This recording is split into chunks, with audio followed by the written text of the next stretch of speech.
President Trump to decertify Iran nuclear deal in major shift in US policy. US President Donald Trump will take strike, a blow against the 2015 Iran nuclear agreement, in defiance of international support for it on Friday, choosing not to certify that Tehran is complying with the deal in a major reversal of US policy. Trump will make the announcement in his speech at 12:45 p.m. that will detail a more confrontational approach to Iran over its nuclear and ballistic missile programs and its financial and military support for extremist groups in Middle East, U.S. Secretary of State Rex Tillerson told the reporters.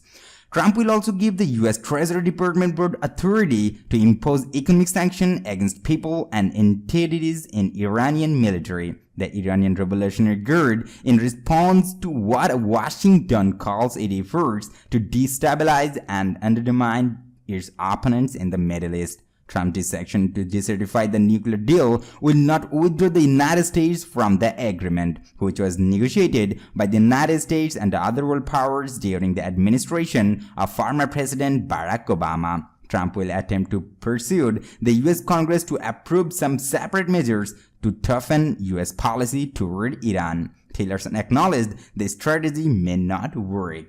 What we are laying out here is the pathway we think provides us the best platform from which to attempt to fix the deal. He said, "We may be unsuccessful, we may not be able to fix it, and if we are not, then we may end up out of the deal." Trump's move will put Washington at odds with their signatories and accord, which include Britain, France, Germany, Russia, China, and the European Union and Iran. It will add to actions the Trump administration has taken in pursuit of America First approach to international agreements, such as its decision to withdraw from this Paris Climate Accord and abandoning the Trans-Pacific Partnership trade talks. The Republican president has been under strong pressure in recent weeks from European leaders and US lawmakers to shallow his concerns and certify the nuclear deal because international inspectors say Iran is in compliance with it.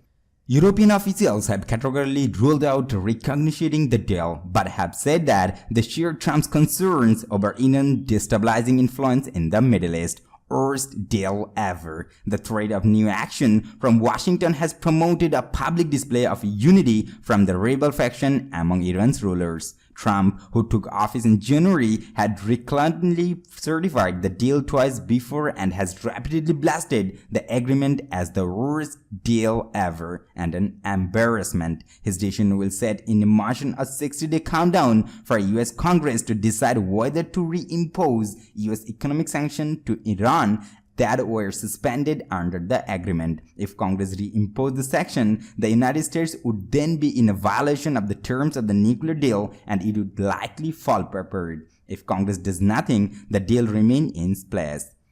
Tillerson said that rather than imposing sanctions, Trump wants the Republican-controlled Congress to fix it what he considers flaws and agreements by including some trigger points that, if crossed by Iran, would automatically force U.S. nuclear-related sanctions to go back into place. Lawmakers would do this by amending the Iran Nuclear Agreement Review Act, a law Congress used to monitor the nuclear record, to strengthen nuclear inspections, cover Iran's ballistic missile program, and eliminate the deal's sunset clause, under which some of the reactions and of Iran's nuclear program expire over time. The deal is designed to prevent a nuclear weapon. It shouldn't have sunset clause at all, said a senior administration official. The ultimate goal is for new agreement to be negotiated with Iran to cover its ballistic missile program and other US concerns, Tillerson said. He said he had discussed with Iranian Foreign Minister Mohammad Javad Zarif at the United Nations in September this possibility of second agreement alongside the 2015 accord that would address Iran's ballistic missile program and the sunset clause.